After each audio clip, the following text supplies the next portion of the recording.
Hey now, welcome to the show, guys.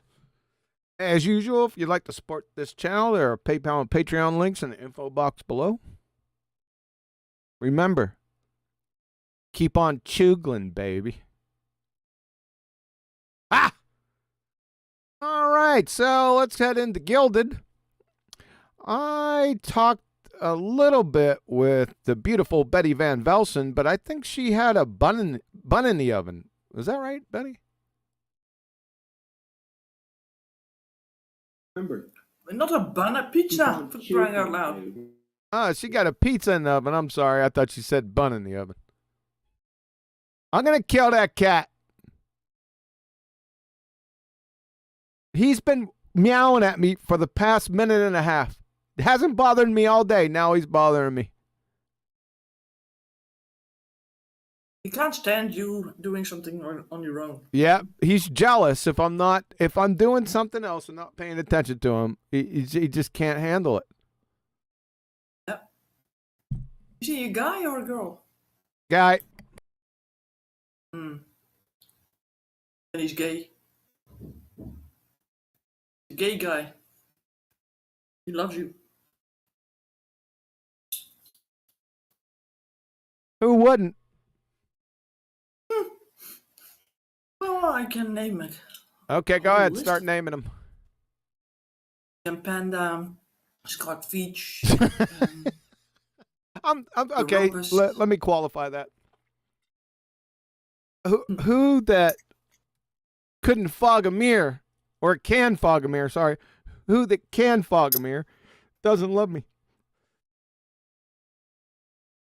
The Rumpus. He can't fog a mirror. Hmm. He can't. Those people can't fog a mirror. Who? These guys love themselves in the mirror, man. Come on. I didn't say love. No. Can't fog a mirror. Betty, do you understand what can't fog a mirror means? Yeah, I know. They're dead, right? Because they have no life in them. No. In other words, no. You might think that, but no, it doesn't mean that. It means essentially that they can't think very well. How strange. That doesn't sort of follow. Yeah. It's in a continuity error. It's not a continuity error. It has a nuance.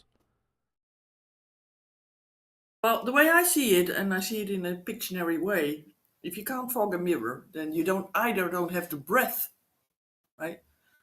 Or you're dead because you don't have life in you. Yeah, we got that, and I think everyone can get that without you explaining it. However, it has a different connotation depending on what context you're in. And I should take that back because it actually doesn't.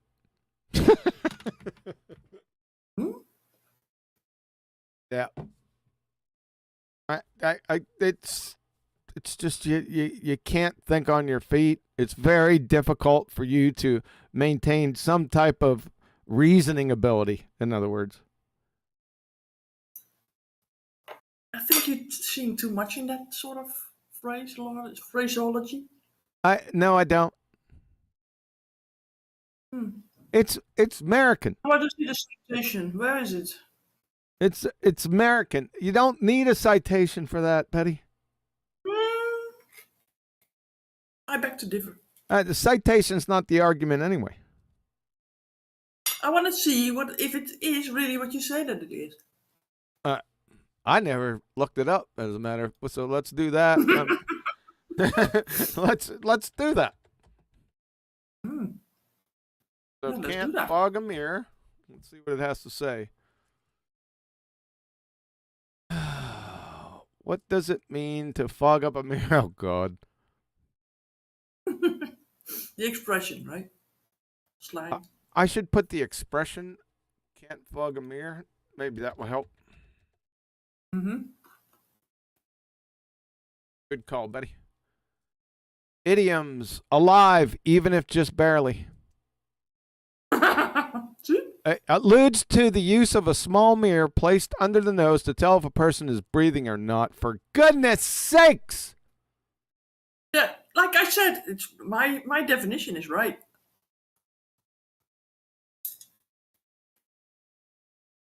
These people have no creative artistry in their life.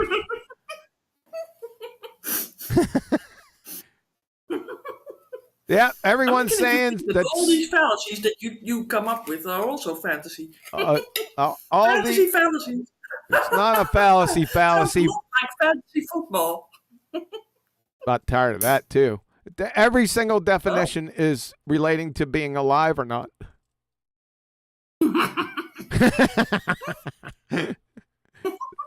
They better get what. Wait a second. The Urban Dictionary, that usually saves me. When a man, oh God, oh, I can't state this. I can't do it. It's that fucking bad. I can't believe. Go on. No. Go ahead and look it up. Urban Dictionary. It has foggy mirror. Mm-hmm. Yeah. Put foggy mirror in there because that's down on my list. And show it us. No, I can't. No, it's not. No. No, it's that bad. Out there, public audience, everybody out there. Now you finally see that some things Kiwi says is not quite right. That's the rumor. Well, it goes fast. Hey, geez, oh man, we're the only ones in here. It's just me and you. Yeah, and I'm eating, for crying out loud. I didn't realize that. Uh-oh, now I'm scared. Because you're here with me. Hey, remember that way one day we were doing BALLBUSTERS? It was a long time ago. And oh yeah. Yeah, Nathan that was when it was on Nathan's channel, right? And we were sitting there, and right before he was ready to go live, I said, I'm scared. And he lost it. I think it was because you had your own shows on it was on his channel, but it was your show. You were the one that was going to take it over. Yeah. Right? Mm-hmm. Yeah, and it was a meme on between us a long time, right? Between the group that was there. Yeah, those were the good old days. You remember when you used to show up? What? I said those were the good old days when you used to show up. Yeah. Well, that's life. Yeah, life changes, right? Well, the thing is, it's Saturday, and Saturday you need to do other stuff with other people. You need to do other stuff with other people. Jesus. What? That.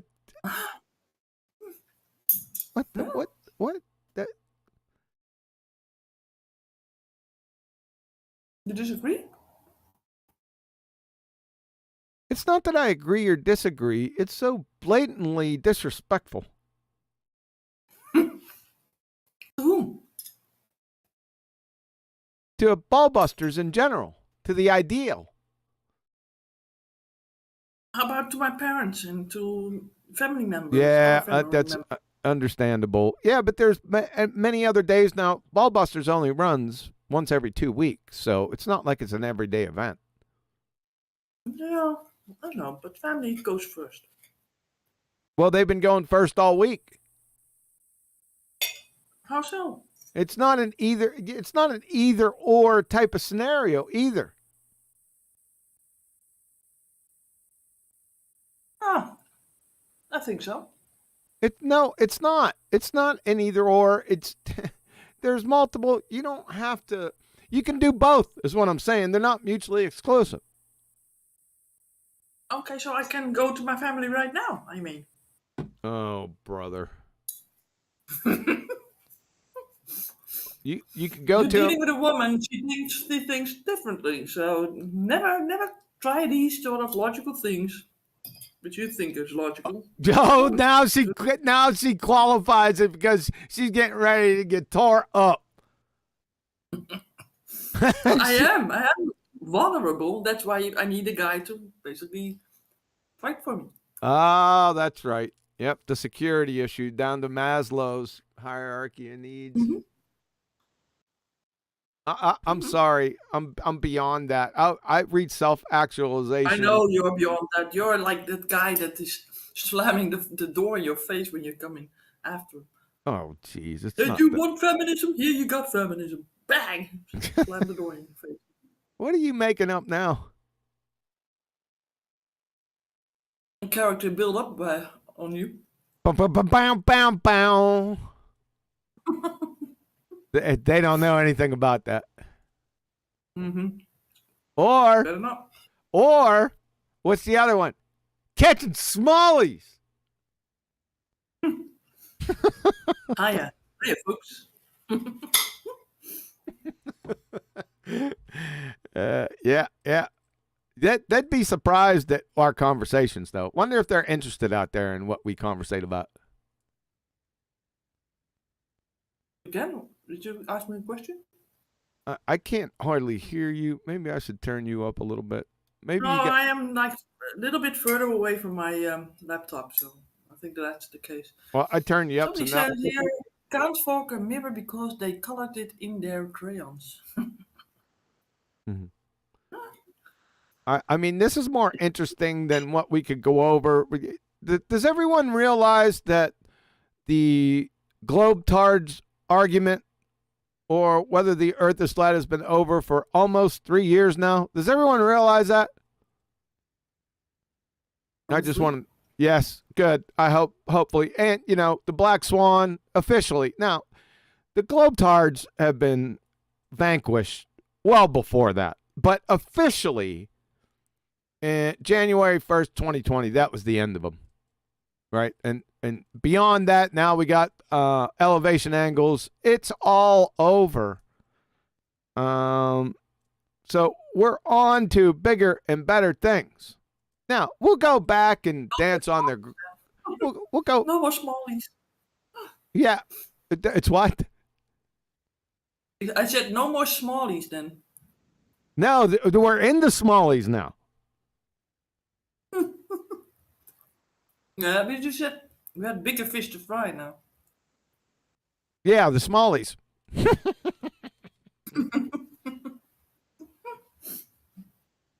Yep. So it's all over. I don't know. I've been listening, every once in a while, a flat earth video will come up, people want to hang out and they'll be talking. And most of their arguments are from 2015. I really don't get it. We were talking a little bit about this in the after show. After the after show was over, after that. And How many after you say? we were talking a little bit about that. Afterwards? We weren't talking about smallies. Oh. Hey, wow, that was a whack. Boy, you're really cutting into that bun in the oven.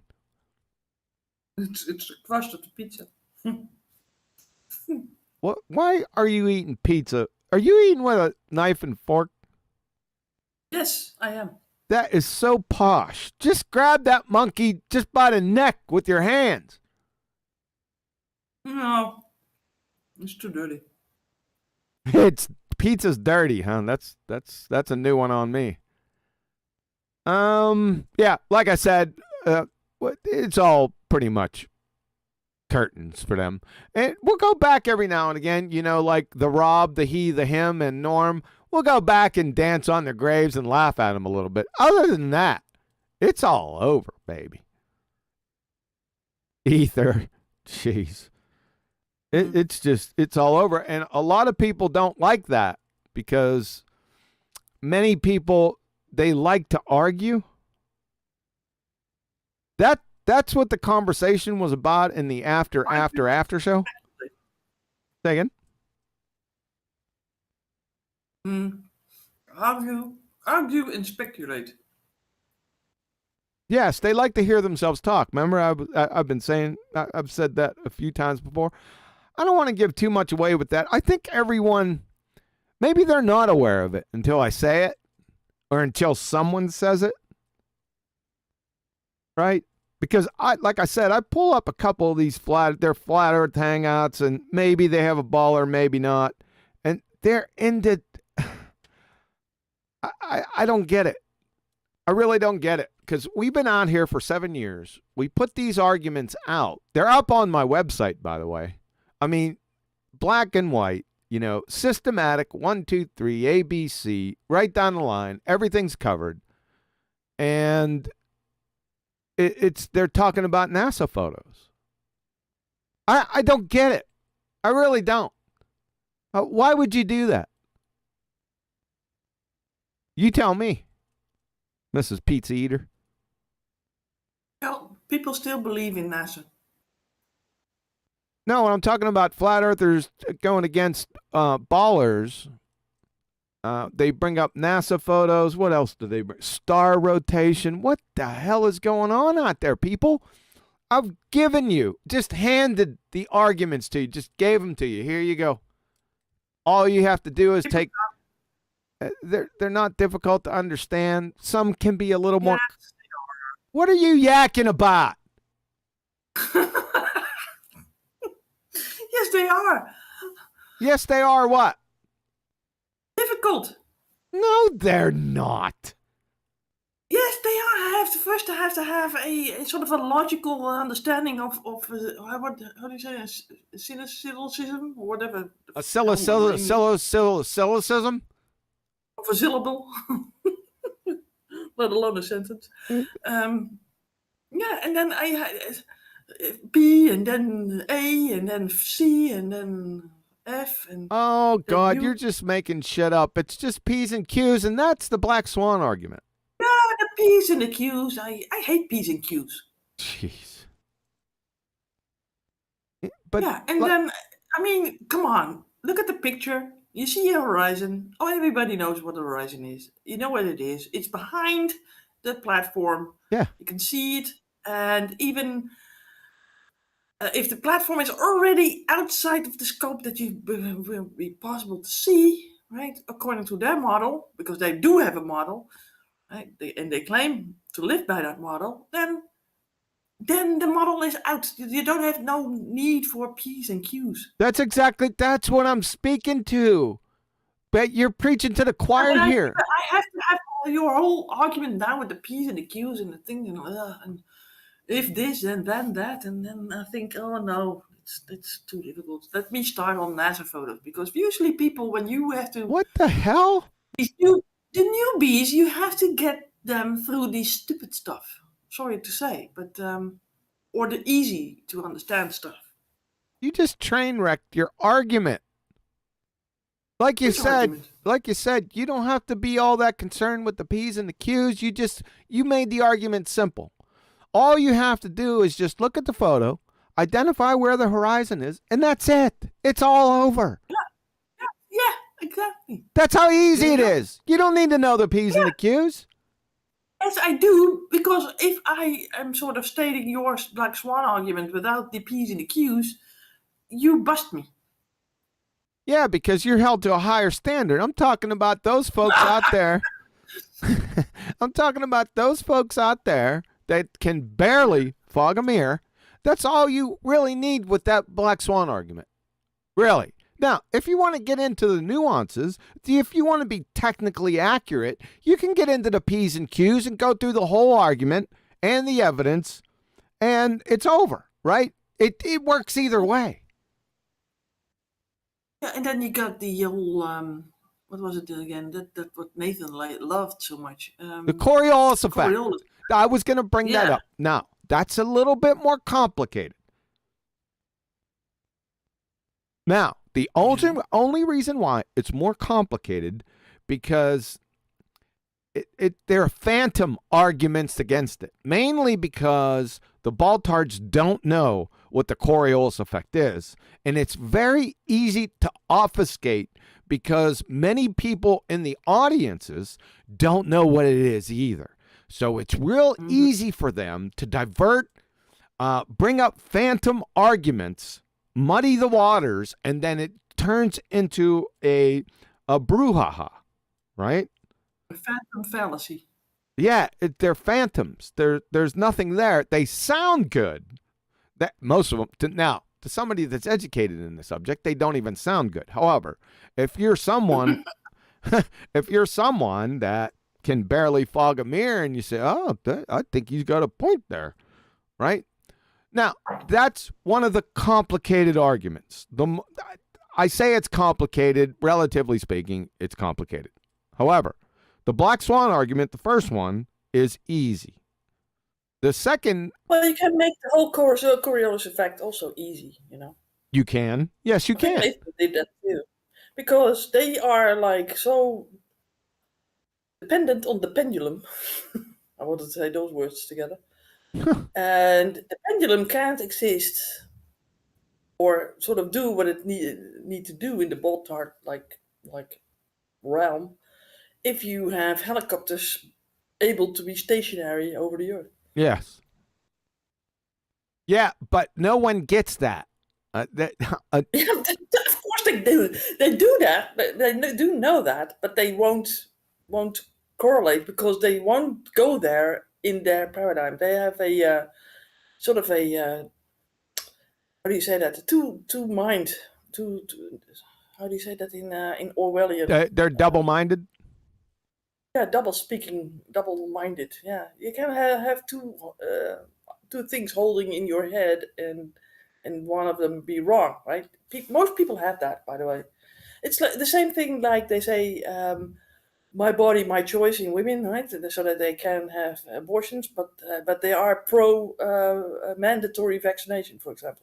Yeah, That's don't bring like also such a thing. yeah, don't bring But that up. So that's a dichotomy as well. I mean, that's something that people hold in their heads as, and it's the same stupidity. So what you're saying, people hold two mutually exclusive truths in their head at the same time. Yeah, And well, can't one of them can't be a truth then. right, exactly. Yes. So that's what you're saying, correct? They have contradicting thoughts. That's it. But they don't know that they contradict. Right. Exactly. You got it. They hold Yes. on to them to deal with their life because otherwise their whole paradigm will shift Exactly. or like collapse. Exactly. And many people have many things invested. There's many people that like, for example, Star Trek, and they want to escape from this world, so they need that whole Mars trip to be true, so that they think that there's maybe in a future world a sort of escapism from Earth possible, right? Well, people, there's not. This is the only one we got. Sorry to sort of ramble. But your point was that you're right. Some people can't discern that they're holding two mutually exclusive truths in their head at the same time as true. Yeah. Yeah. And that's the big thing about it's a psychological thing, I think. If you go deep into this is a psychological problem that we have. And then there comes pride, because if they finally realize and they sort of wake up from their like narcotic dream, or how do you say Stupor. that hypnosis. Stupor. That's better word. then then you have pride going on, because you have had so much invested. You have shouted at people. You have insulted them. You have wanted them dead, and that sort of stuff. And then you realize, oh right, they were right. Oh, how can I get out of this with my head held high? Yeah, just to pretend it didn't happen. Exactly. And most people can't handle that. So they keep on going, and then they get to be trolls, and then they get to be anti-flat earthers. Listen to Betty. Anti-flat earthers. Yeah. That's you're not queen of the flat earth for nothing. I'm merely here for the psychology of it. I'm sure. Like how people react to this sort of things. I'm sure you are. I think that there's sort of two sort of people. Maybe there's another one, but maybe another one, but there's sort of two. I'm thinking about a Texas kind of guy, right? Oh, the diplomat. He knew the implications of what it would mean if he would like go either way, you know. So that's a sort of a class apart, right? Apart like class, like a separate class. But you have these people that they have to be on this side or the other, right? So yeah, you have the people that are able to say, "I'm sorry, I was wrong," and even though they might have invested a long way into this, so yeah, when these people turn, most people attack them, but you shouldn't. You should be say, "Hey, welcome to my side," right? You should basically say, "Okay, well, good that you turned around, good that you saw this now, and that you came out with this." Welcome, right? But most of them just stamp on them some more. Said, "I told you so." So that's, and then you have the other side that's proud and will not sort of bow their heads and stiff necked, like it says in the Bible many times. Stiff necked people, and they will go the other way, even if it means there's certain death in the abyss. Damn. I'm done. You sure? For now, yeah. So back to the arguments. I said I'm actually young. most This was a good argument. most, like I said, are easy. So we already went over the Black Swan.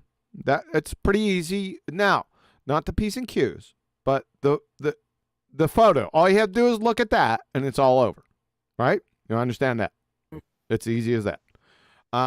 You brought up the Coriolis effect. I already had that in the hopper as being a more complex argument. Not that it is complex in itself, but the complexity arises from the conjured phantom arguments brought against it. So an easy way to deal with that is the first, remember, like I said, if you ever get into a discussion with somebody, always define your terms. So make sure they define it. In 7 years, I have never heard a Baltard a single time define the Coriolis effect correctly. Not once. So that's where it's, see, if you can nip it in the bud there, then you're good. If you bypass what the Coriolis effect is, then you deserve what you get. Is where I'm. You do. Color of planes, that it has an engine. Yeah. Yeah, exactly. You know, yeah. See, you've been around a long time. You've heard all those numpty arguments, right? Yeah. So, but, and then, remember when I came out with the Coriolis, when I came out with the Coriolis, I attacked the Coriolis effects or the necessary antecedent for the Coriolis effect to exist? It was like they didn't know whether to, you know, that swim or wind their watch.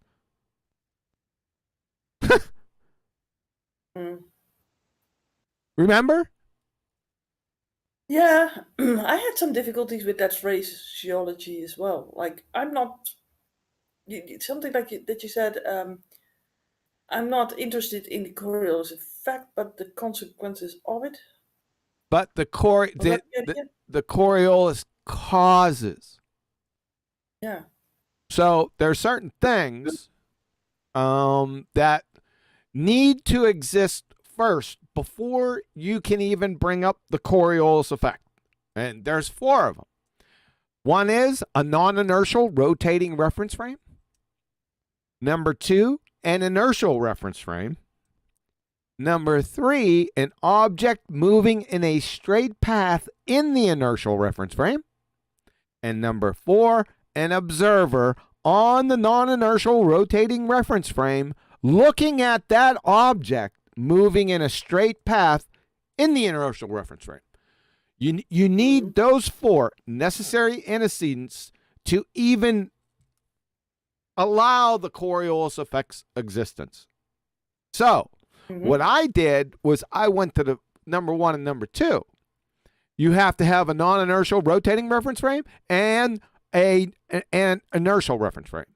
And what I did was with the planes, right? So once I destroy the non-inertial and inertial reference frame as supporting the Coriolis effect, it's all over for the Coriolis effect itself, if you follow. In the sense on Earth, that it's not spinning. On Earth, correct. Thank you for bringing that up. The Coriolis effect in reference to the Earth. Thank you. That's very important. Yes. Yeah, because otherwise the Earth would be moving, right? Yeah, well, it has to, because the Coriolis effect does exist. I mean, we can reproduce it on a simple merry-go-round.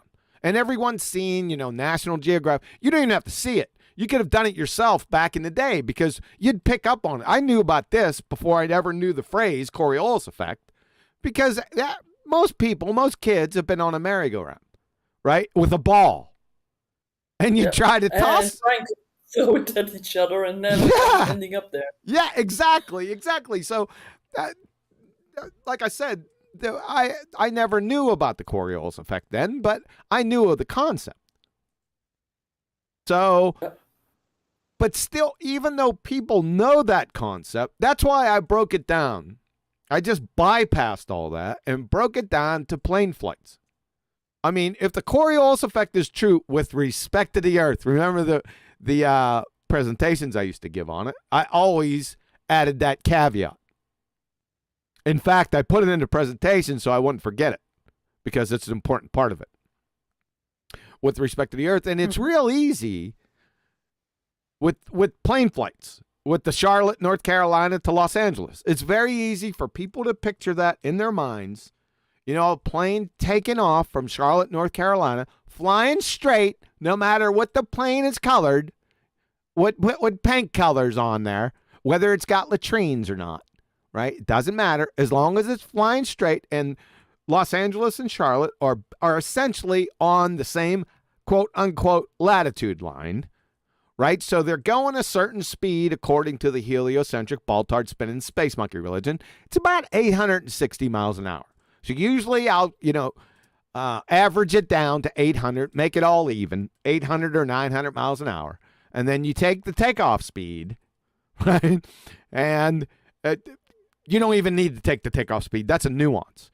Then all you have to say is if those two things are true for the Coriolis effect, the inertial and non-inertial reference frames, then that plane should take a certain amount of time to get to Los Angeles. It's just black and white. It's like an hour and a half, right? But that never happens. So it's always 4 hours, 4.5 hours, always, right? So that destroys the entire, that's not the Coriolis effect. Those are the two conditions that afford the existence of the Coriolis effect. But see, once I started bringing that up, ballers were like, what, wait a second. What's my favorite color again? I could And it's fighting that color? Yeah. Who was that? Who was it? It was the guy that you like, the baller that you like, the way he talks. Mark Taylor? Mark Taylor, yeah. I caught him with that argument that one day. It was a shellacking.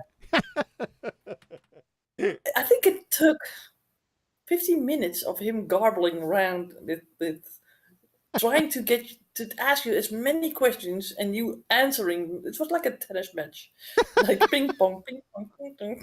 It was like,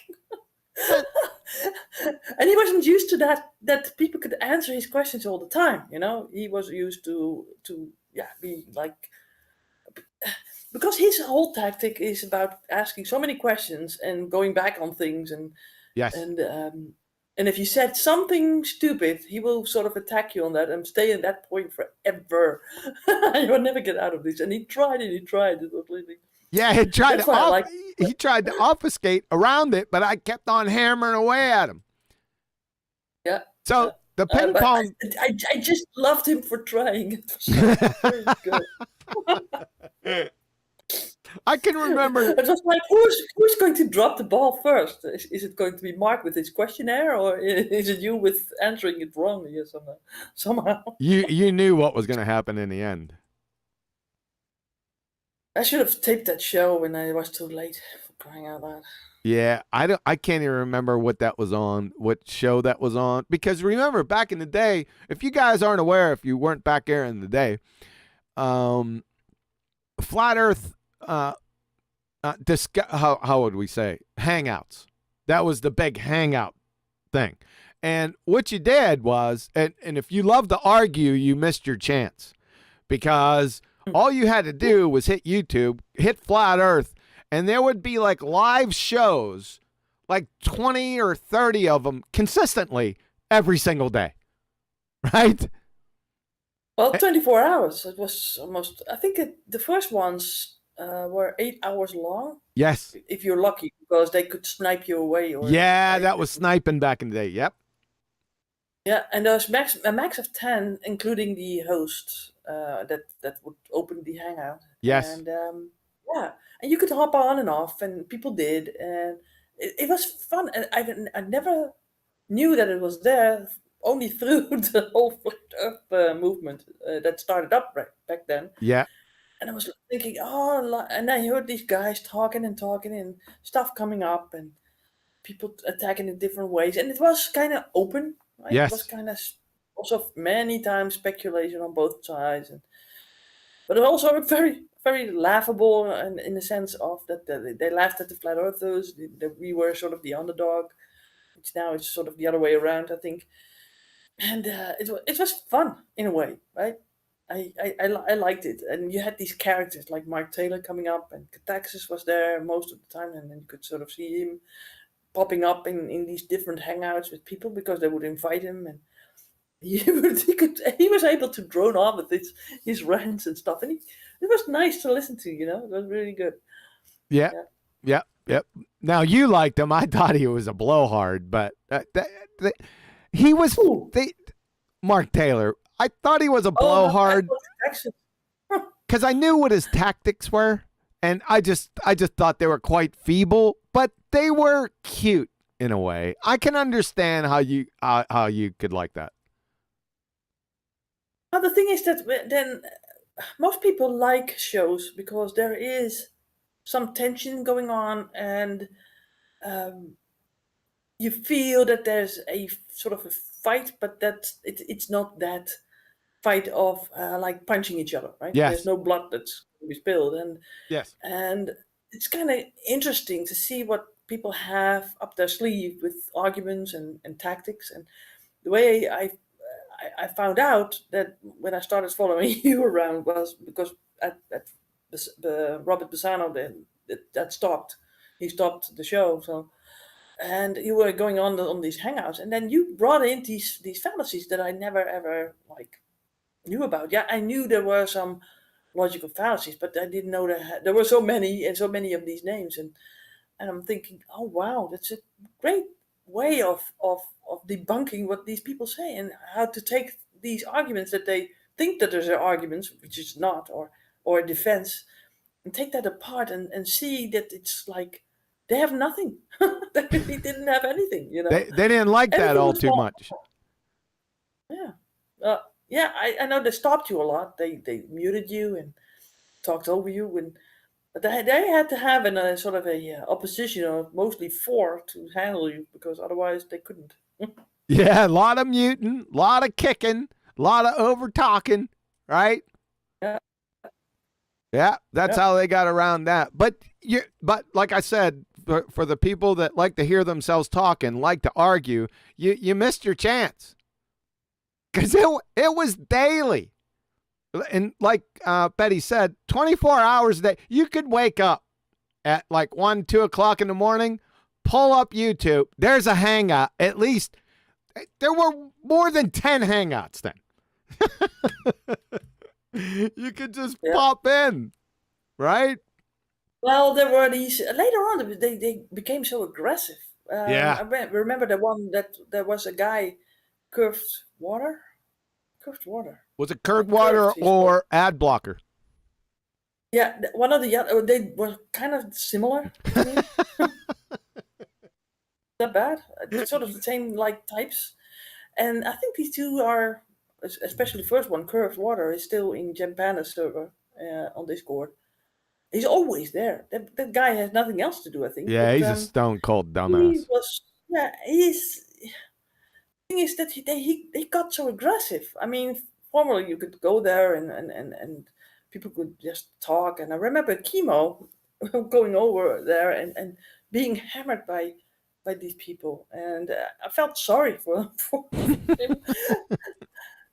And I still don't understand that guy is still in Gem Pandas from time to time to talk to these guys, and had been being called every name of the book. Oh yeah. He was.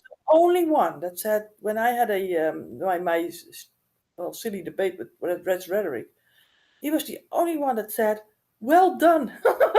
Yeah, can you imagine? He said, "You did a great job." I said, "I failed miserably."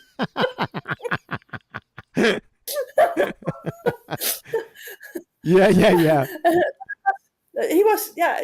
That's the cute thing about him, is that he is able to just, well, like rain on a raincoat. You just sort of shake it off and rock on. Like water off a duck's back, right? That's even better expression. Yeah. I mean, he's able to do that. I think that's a quality that most people don't have, because look at Anthony in these treatment videos that you are putting out now. He can't even look. He can't look these people in the eye anymore, right? Because it looks so stupid. Yeah. Oh, did you get that? I forgot about that. I forgot to check. Did you get it?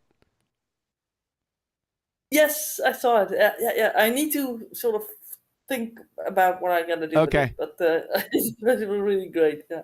Yeah, it's really good. What we're talking about, folks, is what I was talking about on the last treatment video that I liked, that really cracked me up, is when Anthony put his face over, or his hands over his face, and there was a couple spots where when he did that, he peeked through in between his fingers. I lose it.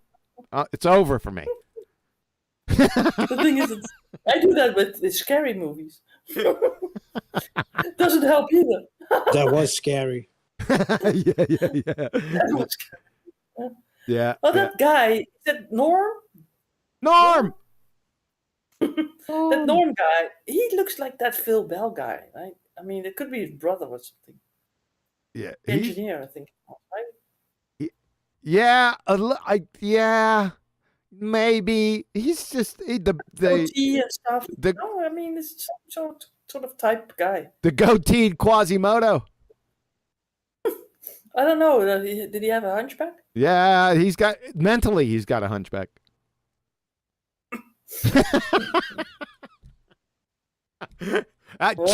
Chew on that one for a little bit. Well, I just ate my pizza. Sorry. I figured. Right to the literal. Unbelievable. Back to the point. Now, we went over, let's say, we got the Black Swan argument. We had the Coriolis effect that we just went through. If no one understands, don't worry. You're going to hear the Coriolis effect argument in spades with the Rob and the goateed Quasimodo coming up here. I don't know when I'm going to get to it. Like, this week for me is bad. It's bad. I got family obligations, so I don't know when I'm going to get to it, but just wait. The more numptiness coming, and you're not going to believe it, by the way, but I digress. So we had that. Now we've got the easiest argument that I think is the easiest and the quickest is the elevation angle argument. You don't need to be a celestial navigator. You don't need that. All you need to state is any elevation angle taken on Earth that must be a flat Earth. It's just that simple. So if you don't want to get into, celestial navigation and have them red herring fallacy to death, like, when have you ever navigated? They're all experts in navigation now. Right before the navigation argument came out, no one was a fucking navigator, but now they're all experts. Hey, Betty. Yeah? You got some business. Yeah, I do, but I'm waiting for you to rant down. Do you want me to continue? I ranted down. Go ahead. Well, you got yourself a super chat. And it's from Face Reality. Let me see where he is. And he says, "For all the laughs you gave me while destroying the Rob and Norm." Oh, it's not over. By a long shot.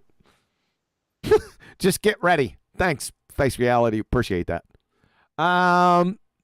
Back to the elevation angle argument. If you don't want to, like I said, get involved with celestial navigation because, people are going to challenge you and say, when have you ever navigated right? If you want to just stay away from it. Just use the elevation angle. You can mention celestial navigation because that's one of the disciplines that use it. But any elevation angle, that is any one of them, to get an elevation angle, whether you're trying to get an elevation angle to a mountain, to a lighthouse, to Polaris, doesn't matter. They're all the same. All require a horizontal flat baseline. It's all over right there. It's really quick. It's deadly. Now, I like it for the quickness, but that's an easy argument to understand. Now, you do have to know a little bit about angles, maybe 5th or 6th grade geometry. That's not too much to ask, I don't think. Have they ever debunked it that it doesn't work on a flat Earth? No, you can't. It's a law of identity violation. Yeah, I understand, but they never ever try to say, okay, it doesn't work on a flat Earth, but it only works on a globe. You can't do that because all I need to say is define with citation elevation angle, and it's all over. Remember the definition of terms? Yeah, but I'm thinking of this backwards. How I would do it in my simple world, like attack, right? So if they say, okay, the sextant proves that the Earth is a ball, then I will say, okay, well, how would you know? Because these people made that instrument, and they had to make it on an assumption then that the Earth is a ball or a flat Earth. So if it still works, how do you really know that it's a ball, right? I don't know what you just said. People on the street. I mean, if I'm inventing a hammer, I also have to invent the nail, right, for it. Don't I? No, hammers don't need nails. You could hammer somebody in the head with a tack hammer. Good go. Yeah, but is it really a hammer for a nail, right? That's some. I mean, you make instruments to do something for you for a specific purpose. A certain purpose, yes, correct. Yes. So these people that made that sextant back in the day, and that maybe it was like some other device, right? Because they used it differently. Yeah. I think with a plumb line and maybe a. Don't worry about that. Just focus now. So yeah, now you got me off my game. So they. The only reason why they sort of tried to do this was because they wanted to get the way around, right? They wanted to navigate. Yes. That's the only reason that they made that up, right? Well, they no. They wanted to figure out where their position was. So continue. Yes, position on Earth, right? Yes. So why would you sort of in that momentum on back in the day with those people that didn't know anything, that didn't have NASA, didn't have pictures of Earth and stuff, why would they assume, or would they ever think of a round Earth? I don't. They couldn't. Whoever made it up knew that the Earth was flat. Well, they didn't have to know exactly, but they assumed it because you can't sort of come to other conclusions. Correct. Right? Yes. The only thing that I had to take into account was that the stars would rotate above them, and the stars would move somehow in opposite of the Earth. And that's it. I mean, yeah, I don't know. It seems to me like it's too far stretched to make the Earth a ball because of a device being made. Yes. That's why I think it's that easy. Now, if you don't understand what elevation angles are and you don't know what celestial navigation is, it's not going to take you too long. Just with a cursory search, you don't have to become an expert in celestial navigation to understand this argument. In fact, all the rest has no bearing whatsoever. You can be a complete nut job, but as long as you understand what an elevation angle is and what constitutes one, it's all over. It's just over. Right? Because what's celestial navigation? Yeah, exactly. Yeah, exactly. Exactly. All you have to do is know the elevation angle. So, okay, so now we went over the black swan, Coriolis effect, elevation angles.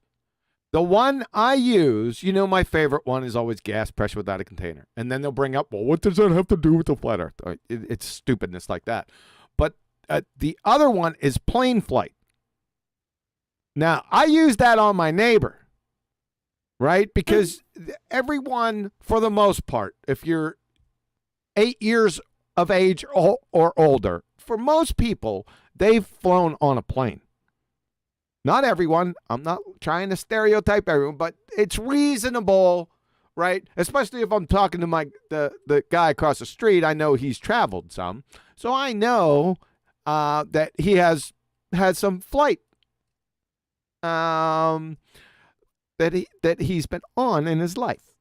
So to explain to him that if the Earth is a sphere, then you should have so much drop over a distance. And if you make any plane flights an hour or greater and show him that with a certain speed, it doesn't have to be exact. You can just use 500 miles an hour for a commercial flight. And how much distance you travel, well, you need to drop that amount, right? And then I just asked him, especially if anyone's taking a trip over the pond, either way. I mean, I've been on flights, 12-hour flights. That plane didn't drop a smidge. And it has to drastically, right? Not that the plane has to do it, but you would know it. Like if you're on a flight, and many flights with turbulence and stuff, if that plane drops 10 feet, guess what? You know it, right? So it's like a well, duh. Right, and all you have to do is, because most people don't think about it, but if I articulate it correctly and put it softly, then they're left scratching their heads, and that's what he was left with. And I didn't pound on him, right? I just gave it to him and I left. I didn't have to do any more. I tried to be as concise as possible because he's not a complete dumbass. I knew he got it just by the look on his face. So I just left it go, right? But that's another aspect I don't want to get into. But that's an easy argument. What do you got to say about that one? Or are you still? Or are you still there? I hate that one. Oh, Adam! I didn't think I'd ever get in. I thought you were just going to constantly keep talking. Good evening. I thought I might have to super chat to get in or something. Betty's already rumpusing you, Adam. Yeah, we were just with the two of us, Adam, so we are like sort of used to that now. So, but go on. I was just going to add one bit. It was from the previous point. So, in terms of elevation angle. Mm-hmm. And you mentioned aeroplanes and that. And I think that's quite a good one. Taking it out of celestial navigation just for a second. Sure. And if we think about an aeroplane in the sky and it's going to take a depression angle to the airport, and the airport can take an elevation angle. I just want to read the definitions and then just maybe describe the implication.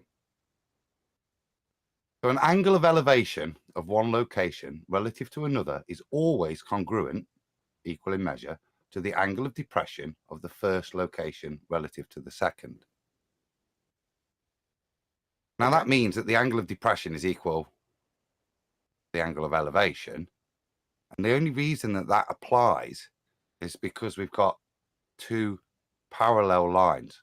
One that the plane's on and one that the airplane's on. And that's why the elevation angle is equal to the depression angle. One of those surfaces is not a parallel line, it's a curve. And that statement mathematically can no longer apply. Yep. Put that into the real world. Like I said, with aeroplanes and airports. That, to me, is a solid proof using elevation angles outside of the sextant. Sure. Yep. I agree. That very good addition, Adam. Thanks. Yep. So anything on that, Betty? So you have now a converted a neighbor? I wouldn't say converted because I never went back. And now I brought up a couple other arguments, and they know what I do for a living here. They do? Yeah, besides archery. They've listened to a couple of my presentations. All they did was send me a message with laughing emojis. Oh, yeah? Yeah, they've listened to a couple of them. I wonder which ones, because you have been known to just shout at people, so... Just shout it. Oh, I've been known to just shout at people. Like when? Well, a couple of times. Oh, now it's only a couple times. You have been known to do that, yes. So be known to do that, that can mean once or twice, right? Yeah, it can mean once or twice, yes. Oh, now he's going to shout at me. That's too. what I'm That's saying. Now, how regular it gets, folks. You just get him started and he shouts at you. nah, I was trying to just add as much as conviction as you did with your statement. Well, there you go. So and that's what you do all the time. Yeah, now we do it all the time. There we go. Friggin' yep, you're busted again. Yeah, you say that I'm busted, but we know that you can lose it. Right? I can say easily that you're pull up some busted. Videos where you do lose it. I say that I you. only have to go to the treatment videos, and I will isolate a certain amount of moments where you just lose it. Oh God, who cares? Yeah, but and if someone would sort of be Here we your go. neighbor, I would Rumpus. like be thinking, okay, that's a nut job. Let me just stay away from that guy. they better stay away. Now, I only temporarily lose it. Temporarily. Yeah, you say that, but we don't know. Well, if I lost it, then the show would just crash. I would never end it. Yeah, so? Yeah, see, so you're compromised again. Now back to I'm the. not compromised. You lose it, you lose it. Everybody loses it from time to time. We know that, but you lose it a lot. Yeah, I lose it for cause. Yeah, a lot. So what? What does it have to do with an argument? Well, the thing is that you are shouting and that people do get intimidated by it. Oh, poor baby. No, it's true. Okay. That's fine. Good. What does that have to do with what direction I'm going with this show? Well, the thing, no, it doesn't have to do anything with that. It has to do with the fight, the thing that is he now a converted neighbor, or is he scared so much so that he's like quivering in his boots in his own house? No. And looks outside his door before going out and entering it again. No, I just seen him yesterday. I said, "What's up? What's up, Jonathan?" He goes, "Living the dream." Yeah, I would say that. That's what he says Nightmare. on the way in. That means he's still on a ball. Yeah. Oh. All right, let's get back on topic. Well, the What a thing is, request. if you do this in real life, it's differently than you do it on the internet. I think that's for sure. I think that people, when you can look them in the eye, they can't hide their emotions, and you can Correct. do that on the internet, right? Correct. So I think that's a big difference. Being on the street, and I think that Adam can concur with that. I mean, you saw a lot of people on the streets. Concur right? with that. We don't need Adam to concur with it. Anyone that fogs a mirror, it's out in the street. Adam is here to underline my argument. Ah, right, you're trying to get some sort of tacit support. Why do you have an additive in front of that word? An I want to have some additive. support from Adam. Okay, Adam, go speak. ahead, Adam. Support her. She's worth at least. Yeah. She's worth at least 4 to 5 camels. Support I've me, got Adam. 3 please. sheep and a goat, and that's my top offer.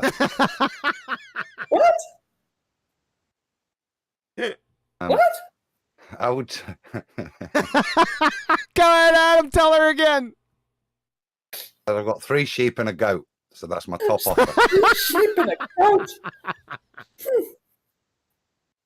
Technically, that's more than a rich man would offer because it's all I've got, Betty.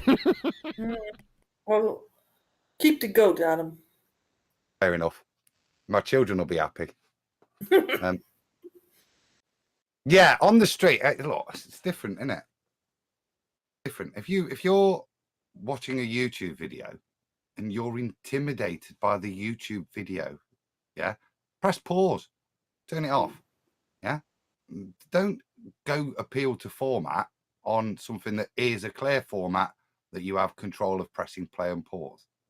But if you're on the street interacting with someone, and your neighbours are different, if I'm talking to strangers on the street, you want to engage with them. So it's about rather than telling them stuff, it's better to try and get them to tell you things and then explain why that's wrong. But I would support QE. I'm a lot more, not forceful, but teasing with the neighbours, with people you know a bit more. You can push the boundaries a little bit more because they know you, so they know you're pushing a boundary a bit. But on the street, you have to kind of keep it very calm, because the reality is there's going to be an irate person. You've either got somebody there that wants to learn, they'll be quiet, and then if you start ranting, you're going to lose them. Or you've got somebody there that's going to get really irate because they know it's a ball and you're retarded. So they've got to educate you. And that's the kind of aggressive attitude that you don't want to demonstrate, that they're going to, you're likely to get from them if they're a baller. Do you get many of those people, Adam? Preaching, isn't it?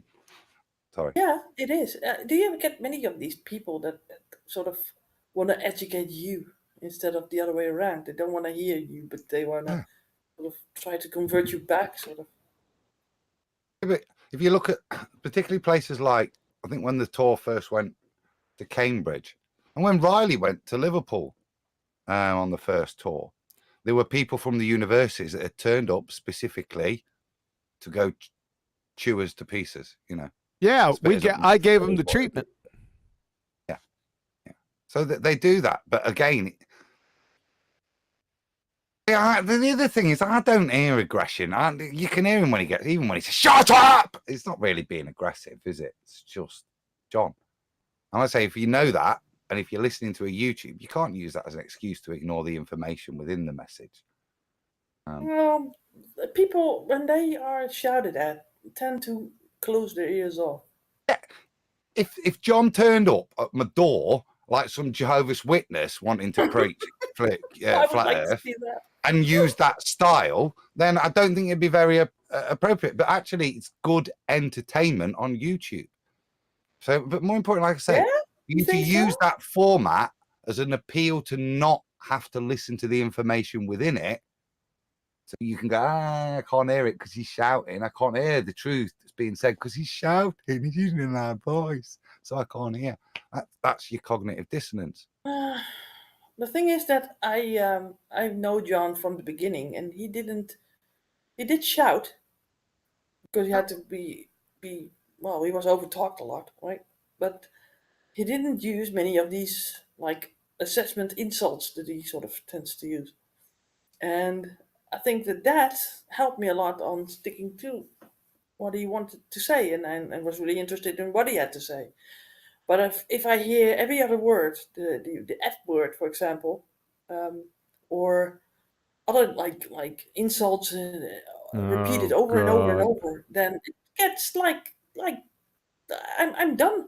I'm done with it. Well, goodbye. Well, goodbye. This isn't an intervention. This has turned into another intervention for me that doesn't need to be. No. This was not exactly for you, because I remember that Red's Rhetoric, for example, he did that, right? And then people move. I would move on, and many women move on when they hear that sort of language. They don't stick around. Bye. You want me to go? Fuck them. Not. Oh, listen to that. Not you. Adam said fuck him. And I say that tongue in cheek, but respectfully, look, like I said, if the reason you're going to move on, I want to know if I'm still welcome here. Yeah, you're welcome. We were saying bye to the other women, you numpty. All right. And Adam, did you hear what Adam said? Somebody says, stop trying to womanize QE. Well, then he was a girl before, and then he sort of masculine. How do you say that? What? Yeah. Well, Let's we say- know that you don't know how to say it. Masculinate. Masculinate. Yeah. Now, let me say it that way.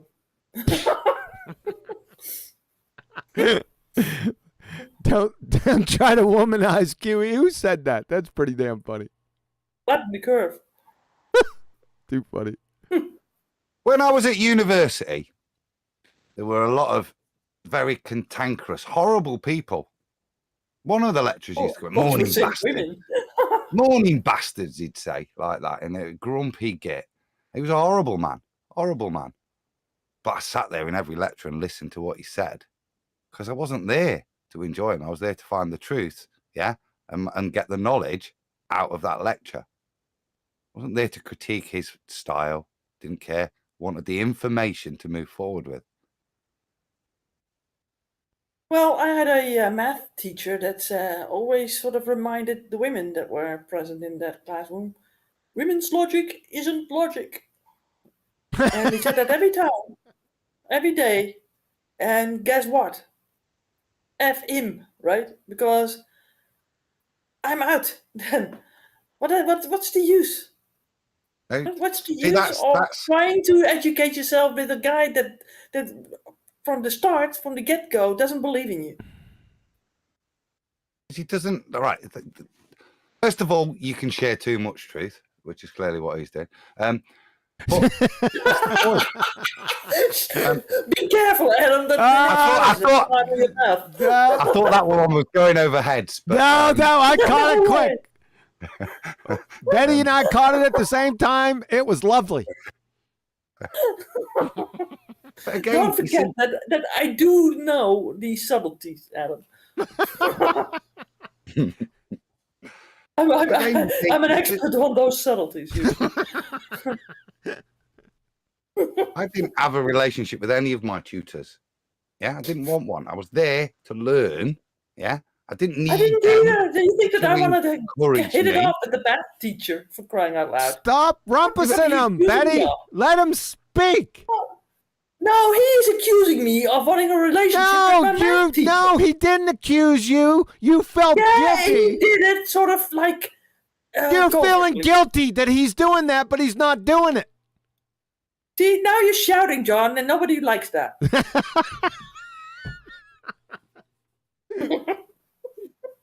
He was shouting, but what he was saying was, again, correct. I should stuff you guys like 3 feet deep or something. The other point I wanted to make was there's these women that hear this, a shouty man, and they put off. Who are these women that have never heard a shouty man before? I don't want to hear a shouty man. Most men are shouty. They don't. They shouldn't be. Because you lose your whole way to get things across. People tune out. Here we go again. Back to this thing. This wasn't the point of this discussion. No, it wasn't. It's flat earth, not like psychology on men. Let's get back to right. I did not come to defend you. That's right. Thank you, Adam. Oh, you're not my shining white knight, that's for sure. No, but he's got sheep and goats for you. Oh, he's only got a long javelin and it's sticking in my back. He's got 3 sheep and a damn goat. Yeah, well, he's the goat. What, the greatest of all time? Thank you. I'll take that all day long. Yeah, thank you.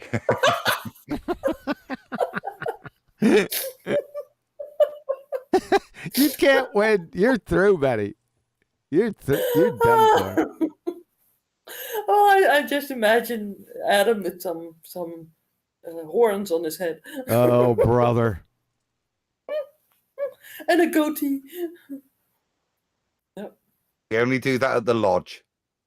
Yeah, that's what they do at the lodge. Yes, that's why I said Hey, it. Adam. All right, now. What? Can I ask you a request? No, before you we- can't. No, you can't. No, you can't. No, please. All right, go ahead. It's only for the end of the show. You see Flatozoid's in chat, and I've done him a new intro. So I just wanted, if we can, at the end of the show, maybe I've sent it you in Skype, the intro I've done for him. Maybe we could play it towards the end, just as a plug. As a plug for Flatozoid. Yeah. Well, remind me, I have to go into Skype because I'm not going there now. Yeah, no rush. I'll say it again at the end. I just wanted to say it so I didn't forget. Okay, so back to the discussion, to the point. So we discussed how the arguments, most of the arguments, 99% of the arguments, it's lower than that, are very easy to understand. So we went with the black swan. We went with the elevation angle. We went with Coriolis effect, which is a little bit more complex, but actually it's not. But most people think it is, so we'll just leave that as a little bit more complex. And then we went with flight. Now the next one, I don't know whether it's complicated, but it's the sea sparrow. That more or less appeals to the more technical people, even though it's not that technical. You follow? Maybe some military people would like kind of like that one. I don't overly stress that one anymore because I just don't think it's necessary. It's a great argument though, but it's not. What I'm saying, it's not that complicated. Yes, no, maybe. Yeah. The trouble with that one is you can't go and get your own sea sparrow, or you can't ask to go and see a sea. You know what I mean? It's Yes. It is a great. You see, with the previous one. No, I agree with you. flight. I agree with you on that. That you're right about your point's well taken. Go ahead. I'd strengthen up the previous argument, or add, not just add the extra information both for airplane flight, straight and level flight, and the sea sparrow, which is even more, and just mention the point of orientation. If you fired a ballistic or you're flying in straight and level flight, your vector is a straight line, which is generally orientated as perpendicular to your starting point. That's fine across a flat plane. You stay the same altitude as you described in the flight stuff. The issue is that as you traverse across the ball in your straight vector, the ground is bending away, causing that drop, the altitude with regards to flight. It does the same with the sea sparrow, but more importantly, as the curvature is applied, the orientation of their down, which is due to gravity to the center of the ball, moves.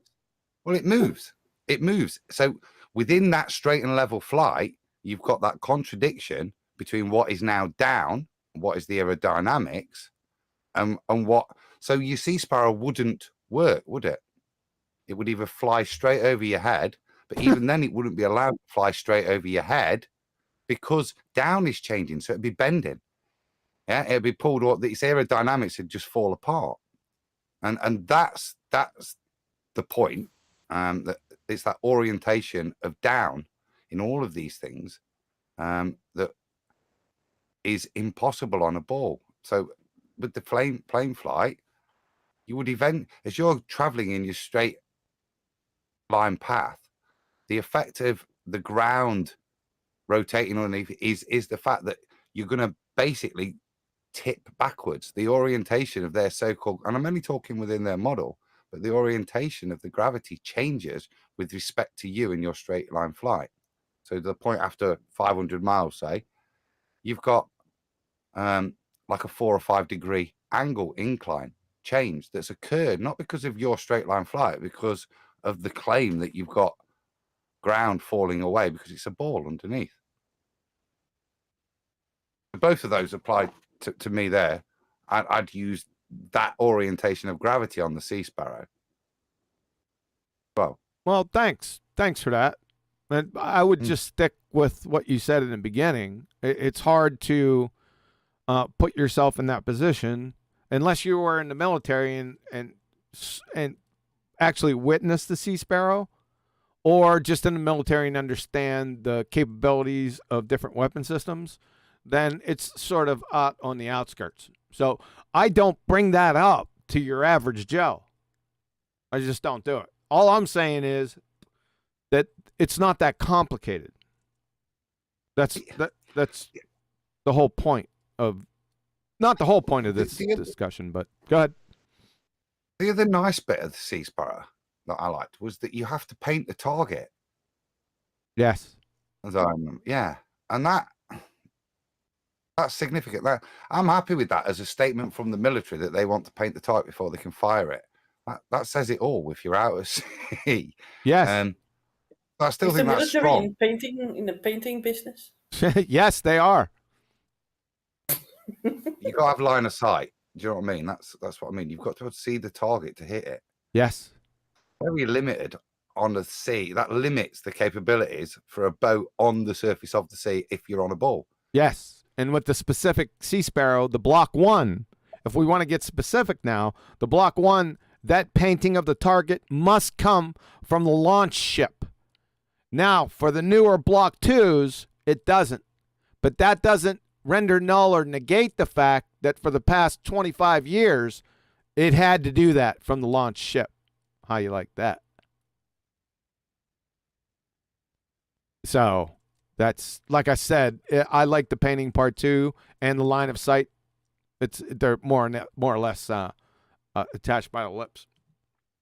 Okay, and then the last argument.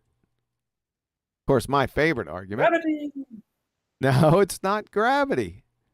These are flat Earth proofs / Baltard killers. What's my favorite?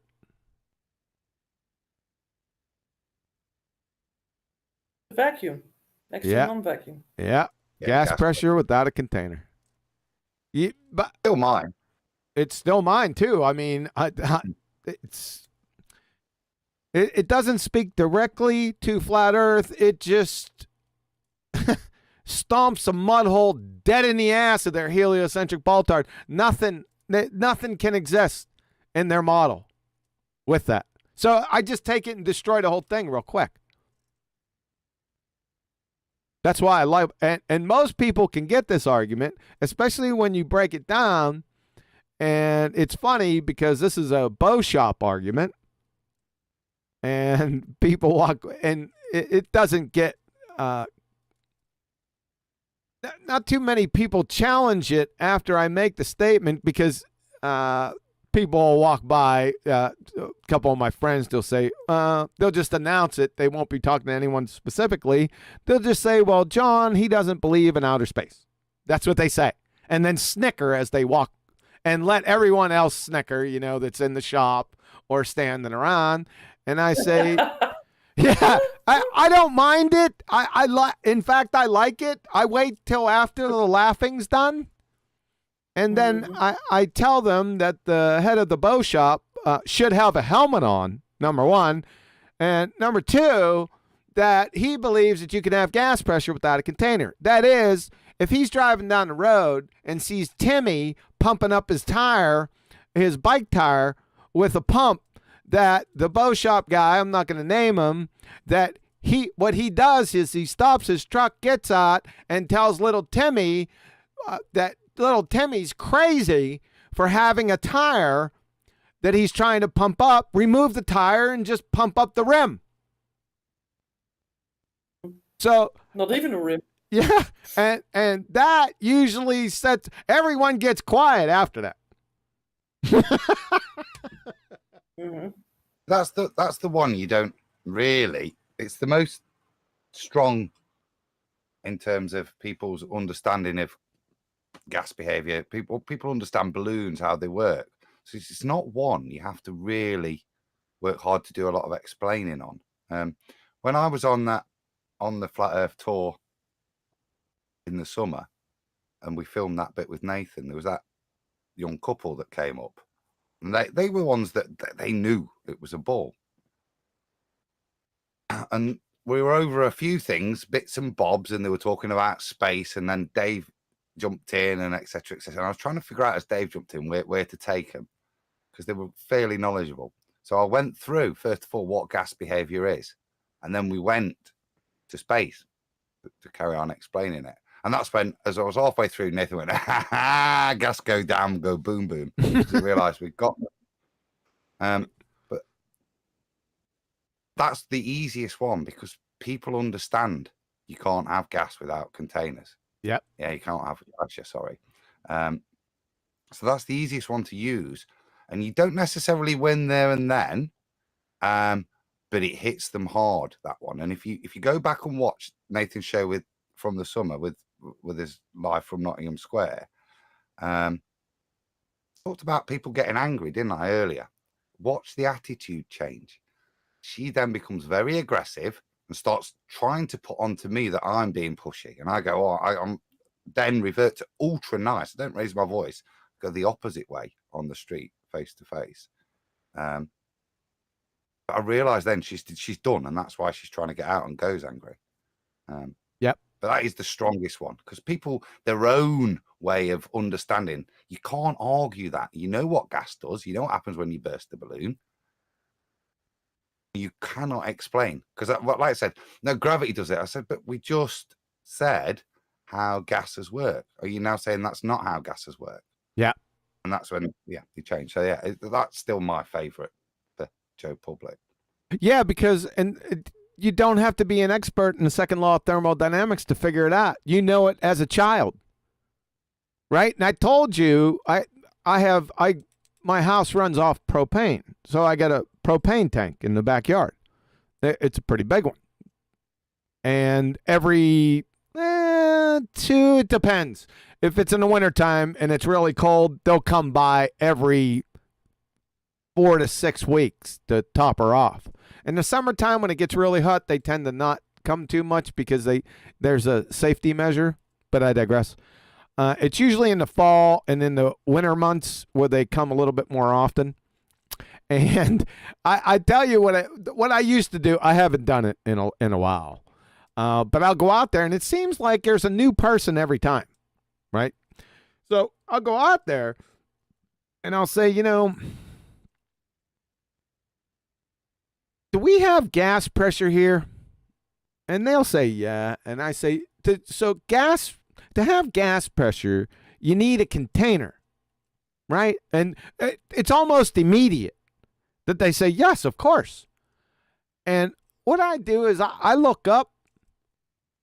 I say, do we have gas pressure here on Earth? And they say, yeah. And I say, I can tell that they're looking at me, and I'm looking around the sky, and I say, where's the container at? And I leave it right there. I don't say another word, and I just slowly walk away back into the house. That's my technique with that. I don't need to hammer it. I think it has enough cowbell to stand on its own. Just thought I'd share that with you.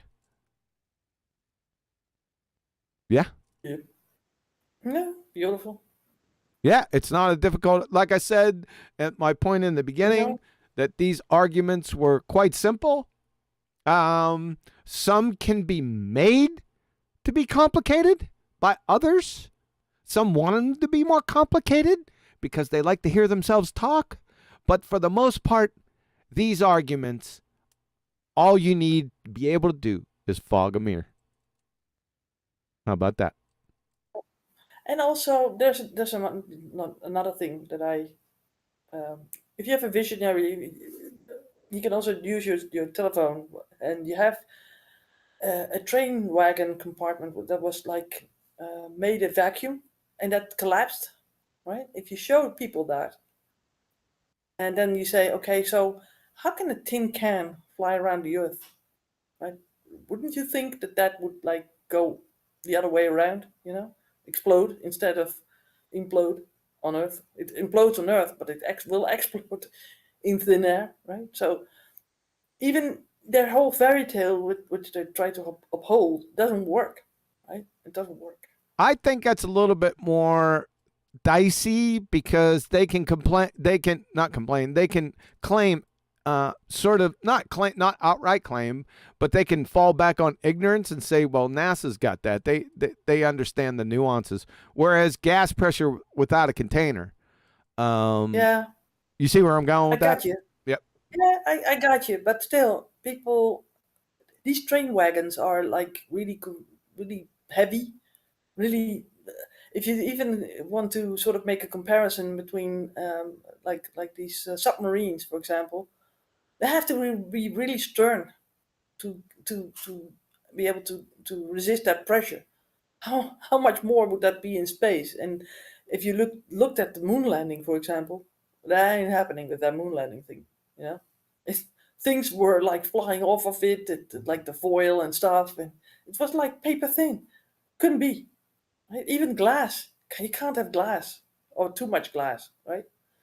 People understand that certain things are impossible. They will sort of still be like, right? Because they have for a long time, for the better time of their lives, have that stupid vision in their head, which is that contradictory thing, you know? Yes. They need time to get a grip on that.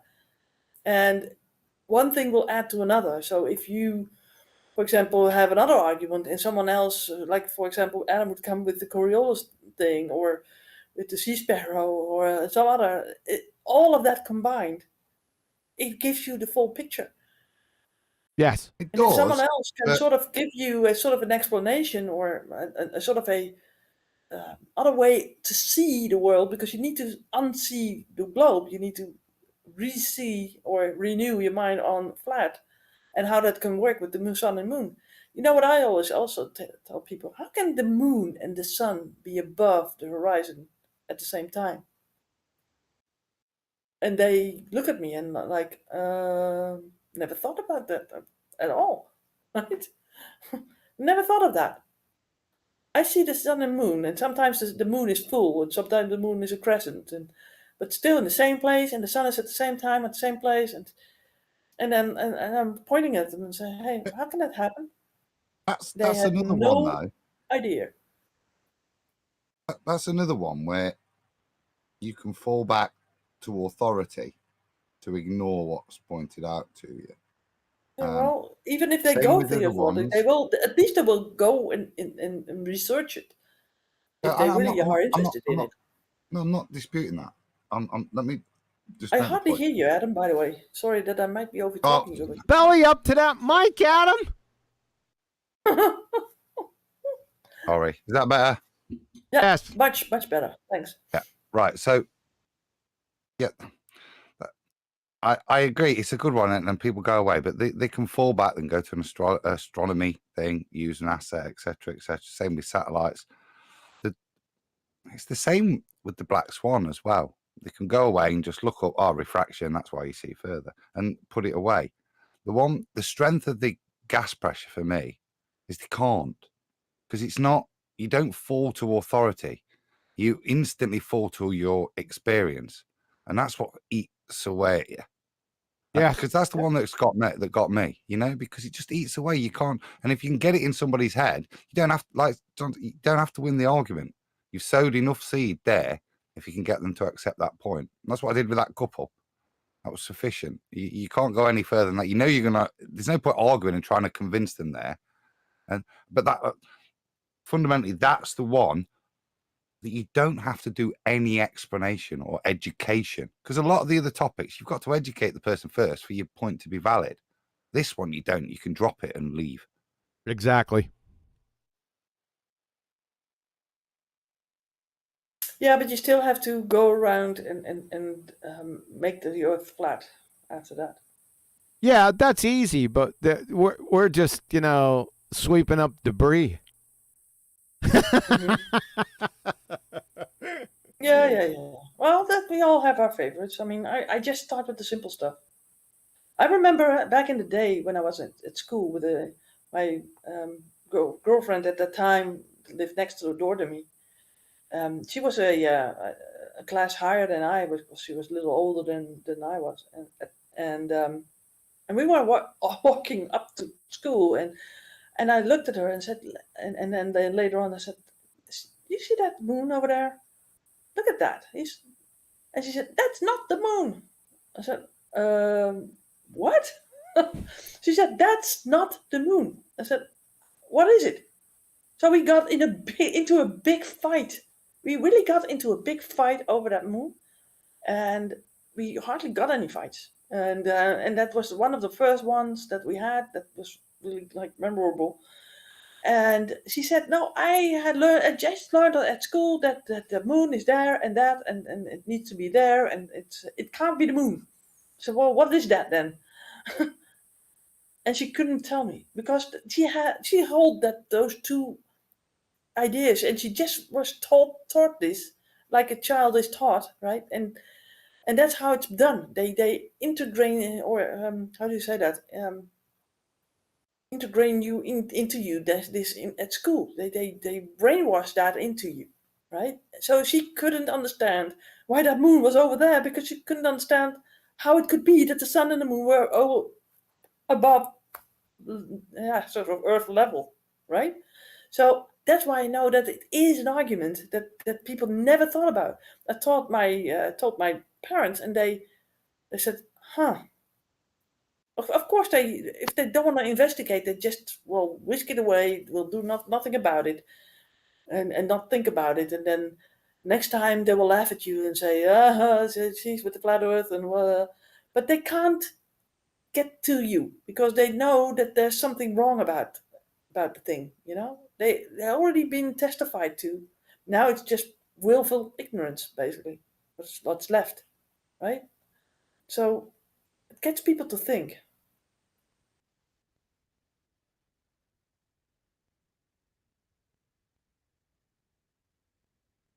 That's the key, Betty, to me. Yeah, Certainly when you getting engage to in, think. but just however, by whatever means, if you can just get them to think when you disengage with each other, if they leave just thinking, like not believe, don't have to, but just with something they want to check themselves. That's the other important message to get over to people, certainly when you're on the street, is don't believe me, don't believe them. You know what I mean? Go away and answer it for yourselves.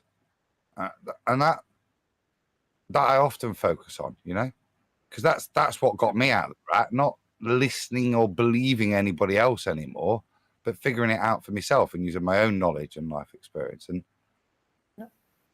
prove it yourself is often another good message to get over. I remember that there was one back in the day. There was a sort of a survey done or something that if you ask little children that haven't been in contact with a globe in the classrooms or whatever, what they thought about the world and how it seemed to them, and all of them would say it's flat, right? And then they would say, "Well, but how about where does it end then?" And they would say, "Well, it would go on forever," right? They never ever made it into a globe. And then that survey or that report or whatever said, "Well, basically, we need to do more about getting these kids to believe in a globe." You can't walk past a school and have a globe in the windowsill or somewhere on the desk of the teacher, right? Always the globe is there. It's indoctrination. No, nobody comes up with this on their own. Nobody. You have to be taught this.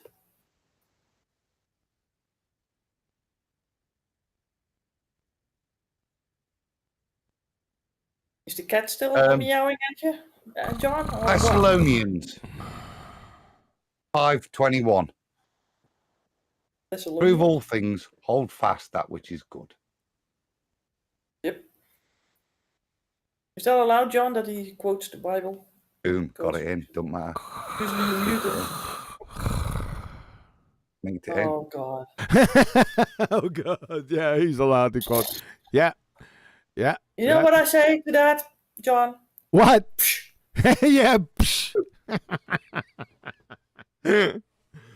Oh, There you go. Yeah, yeah. So I think we went over. You made a lot of good points.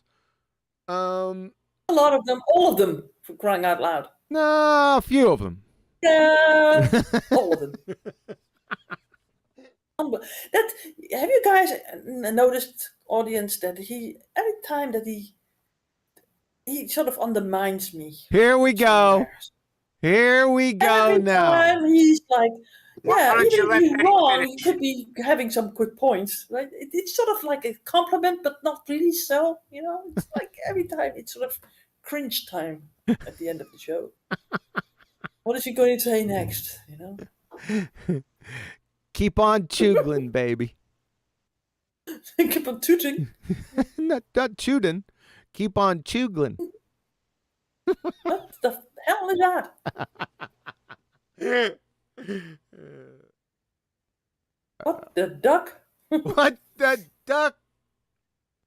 Yeah. Yeah, ducking mother clucker.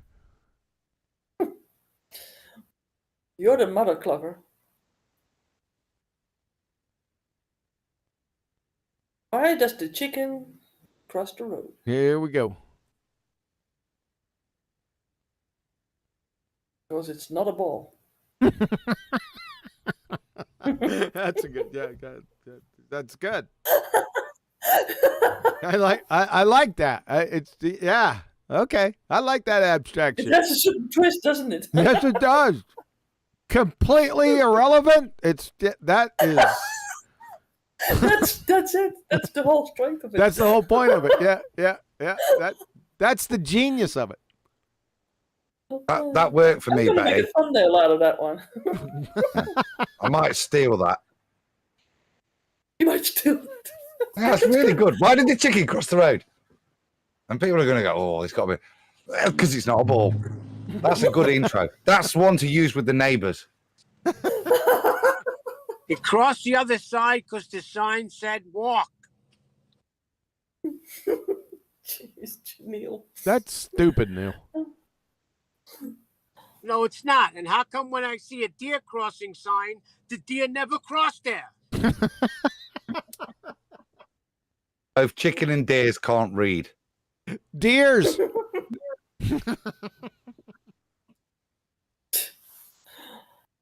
Oh my goodness. That's what I tell them in the bow shop, because they're there's just hundreds of hunters.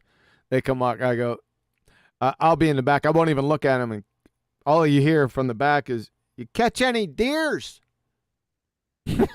Deer. No, they really don't do that, do they? They should know it's just deer.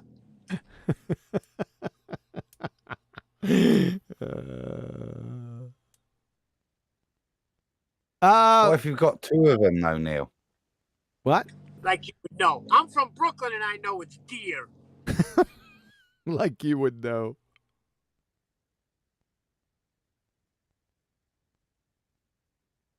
What if it's an old deer? You have two of them. You got old deers. Like Then you sheep. marry one. It's like Yeah. No deer. It's like sheeps. It's like cows, and then you marry one. Or you trade for Betty for 3 sheeps and a goat. I got a goat Mine back. is the goat. Woman Mine is- undervalues herself. Silly. I'd have paid more if I had more, Betty. Well, you can't have me then. Uh-oh. There's We nothing already more agreed on annoying. 3 sheeps. Sheeps. Hold on. What's more annoying than that is when you use women and woman the wrong way. That drives me crazy. Oh yeah. Yeah. For I understand, example, but these- sorry, Betty, Those women over there don't understand what they're saying. those instead of women those over women. there? What the hell? Yeah, Yeah, those instead women. of those women. They'll say those women. Yep. Yeah. Good Lord. Just a little pet peeve of mine. It drives me nuts. I've actually never heard a single person in my life say that. Really? Yeah, really. Never before. Come to Ever New York. before. And in my life before, yes. I think it gets silly right now, guys. Yeah. I think we're done. You think we're done? Oh, you have to go somewhere. Yep. Yep.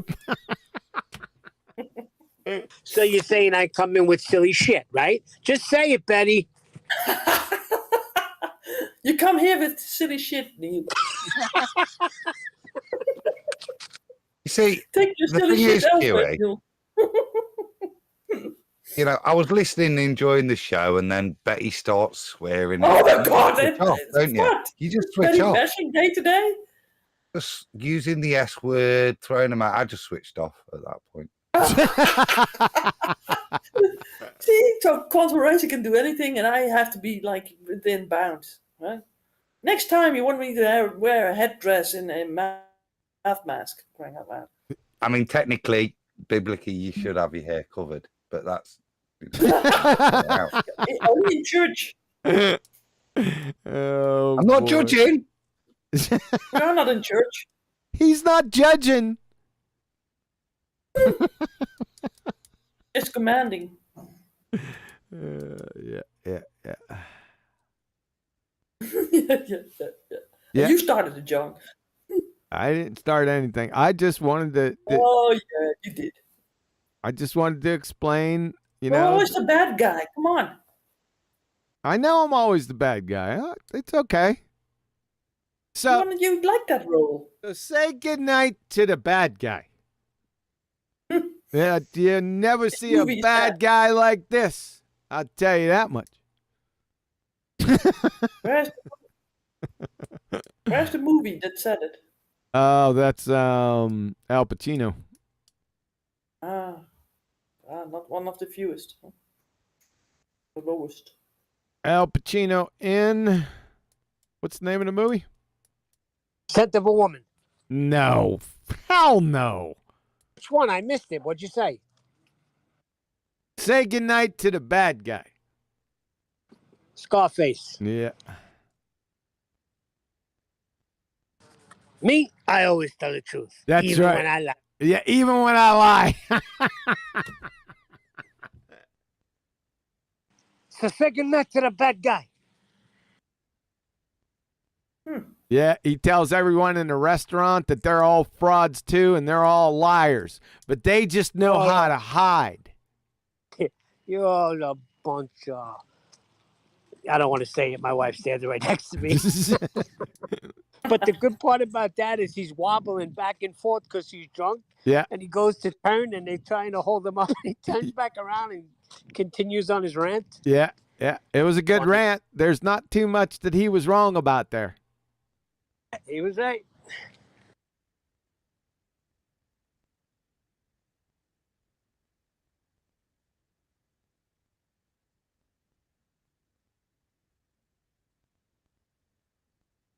Even Tony Montana had a heart and would not kill a woman and 2 kids.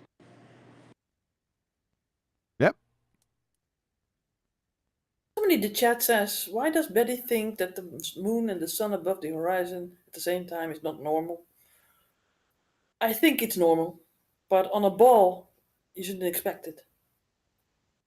According to their whole narrative. Yeah, but you would have to know something about their astronomy train wreck to know that. I know something that Nathan said, that somebody sort of simulated it in a computer model, and that it could be true. But I haven't seen that model, and I don't believe it. I'm sorry. Now, if you bring that up in the context of the Selenilian eclipse, now that's another story. Ooh, do I have to bring up ether as well? Not ether. I didn't say anything about ether or gumdrops. I said the Selenilian eclipse. What the hell is that? The Selenilian eclipse, that you have a lunar eclipse with both the sun and the moon above the horizon, Yep. which is physically impossible, geometrically impossible. Well, I also saw an eclipse once that couldn't be produced It should have been the other way around, where the shadow of the Earth would be like projecting on the moon or something like that, and it wasn't happening in the correct way. So that's strange too. That's the Selenilian eclipse. All right. Well, I saw that Yep. in a video. Yep. Somebody sort of, yeah. So there you go. It can't be happening. Where's issue with Elijah? the- Where's Elijah when you need him? Issue with the sun and moon. Oh, I did it with John Savage many years ago. The presentation. It's called the impossible moon phases. So it's to do with the waxing and waning phases, where that places the moon, the sun, and the Earth in the heliocentric model, respectively, and whether or not you should be able to see waxing and waning full moons in the day, and the converse. So it's to do with the positions, which you shouldn't be able to get like a full moon in the day or 3/4 moon in the day, because the position of the moon relative to the sun should put it at an angle behind as the third of the three balls. So sun, Earth, moon for a fuller one, and then when you've got your crescent, you're going to have sun, moon, Earth. Now during the day, if the moon is relatively the third position, so that it's in a fuller moon, sort of 3/4 moon, then its position relative to you in the day should mean it's positioned on the other side of the ball Earth, which means you shouldn't be able to observe it when it's illuminated like that at those times. That tends to be the argument there, which requires stellarium for them to prove, which kind of proves it doesn't work. But that's the main argument, I think, is the impossible moon positions in terms of the phases of the moon and how on a ball you would be able to see it. You finished your banana, John? I ate the banana a long time ago. It was when Betty was talking. Of course.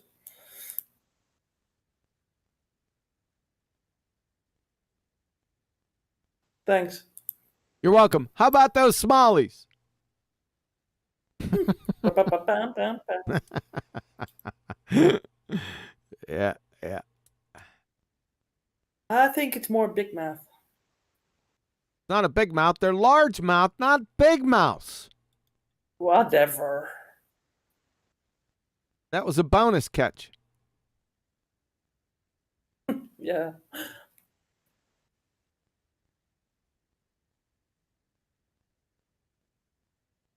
Okay, so did we get through everything that we need? I think we got through just about everything, yes. It's the last time I'm supporting Betty. Went silent after that. Sweetheart, I don't know when you're going to support me or you're going to like bash on me. So I just take like a silent position on it.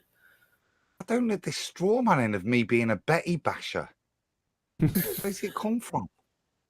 Well, the thing is that you let me down when I depend on you and the other way around. That's not bashing. That's not just throwing myself in front of the bus instead of you. You're a little bit early. I just told you that you didn't seem to look like the White Knight, and then you are the White Knight. So what's up I with came that? white knighting in with impossible moon phases for you. Yeah. Defend it, and then, yeah. Yeah, beautiful, I'll win. beautiful. Just a beautiful addition, and I kept silent so that I don't get like undermining your beautiful sort of build up. See? I just don't get it. I don't understand QE. I don't understand female logic. That's a contradiction in terms. I think it's for the best, guys, because you guys, if you do get us, you might not want to be with us. Yep. I think the mystery is gone.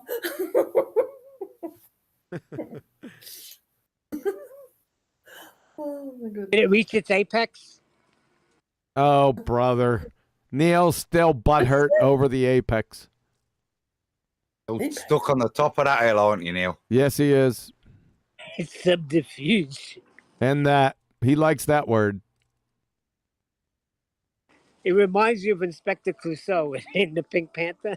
Yeah. That's back in the day, boy. All Not right, now, Betty. Kato. All right, Betty. What time you got to go? In about 10 minutes. All right, you got 10 minutes to get it off your chest. Oh, I want to keep him. Not you, everyone else. I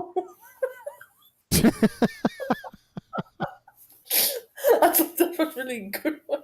You didn't even know how to respond to that one. It is so twisted. It is, boy. It wouldn't matter anyway. You don't have enough wood in front of the stove. Oh, yes, and to spare.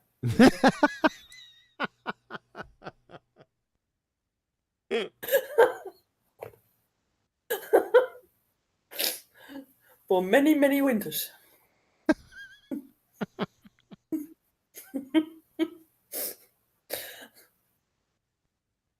Yep. Right I around didn't the... expect that one. Oh my god, I like that.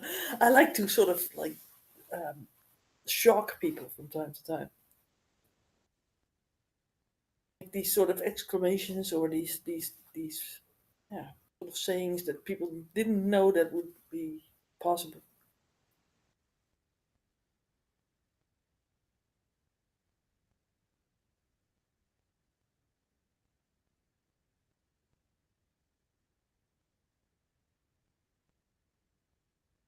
Looks like they're running around in chat. We got it. Looks like we got one of those can't fog a mirrors in chat. Dead people? Yeah, the Dennis Rodman out there. Okay. What did he do? What did he do? He's just talking smack out there about nonsensical, just regular old average ball-tard nonsense.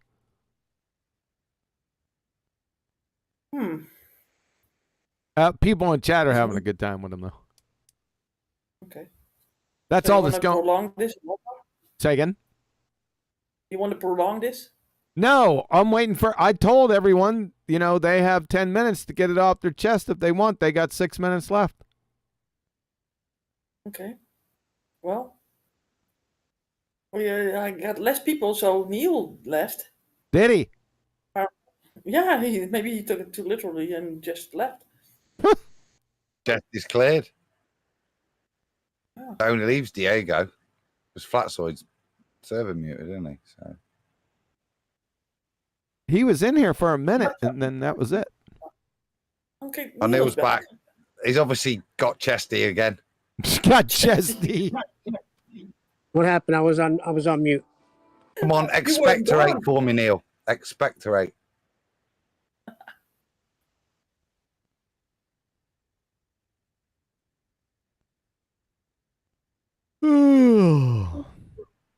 Must have cleared his chest then. I got my car back today. It was the starter.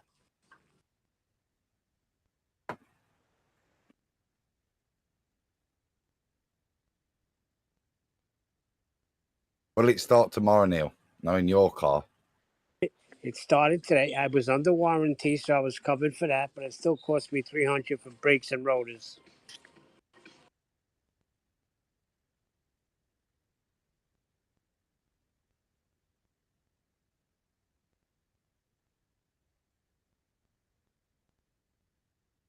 And that's it then, Betty. Yeah, I think so. You have something on your chest, Adam? Hair. I thought as much. much hair or grey hairs, curly hairs? None on it's really weird. I got none on my chest, right? My beard is really like getting on Santa Clausy, but me top of me head, that's all. No, I pulled all the grey ones out of there when they first appeared. How about your shoulders and back? I'm not a gorilla. I'm like a Some people woman. have that. I'm like a Yeah. woman, Betty. I got no hair on my chest, no hair on my back, nothing. I've got none on my balls, Jeez, oh man. but that's a personal choice. Oh my goodness. No hair under my arms either. I'm like a broad. Look, Neil's not even listening. He's on his own agenda. Yeah, Adams, how do you do that with a razor then? I Me teeth. Electric or like with a knife? Teeth. Does your wife do it? Only if I'm lucky. Listen, you trim the forest, the tree stands taller.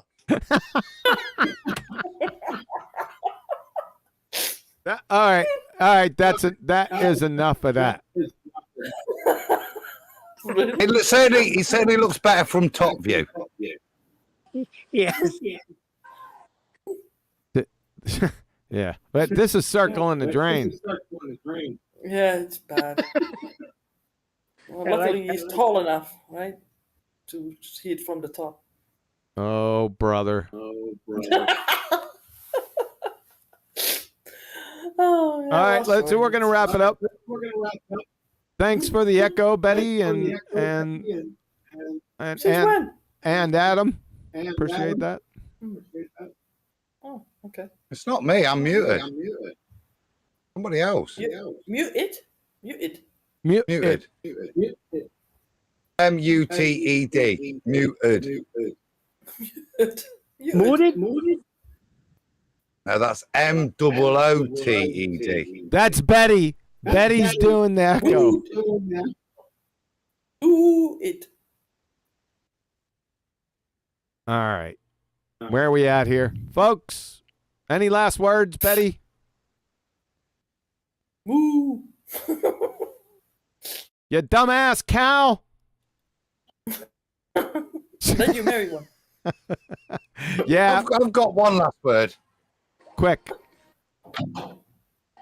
Thessalonians 5:21 again. Prove all things, hold fast that which is good. Nothing better than that, folks. It doesn't get any better than that. We're going to leave on that note. Remember, no BALLBUSTERS on Saturday.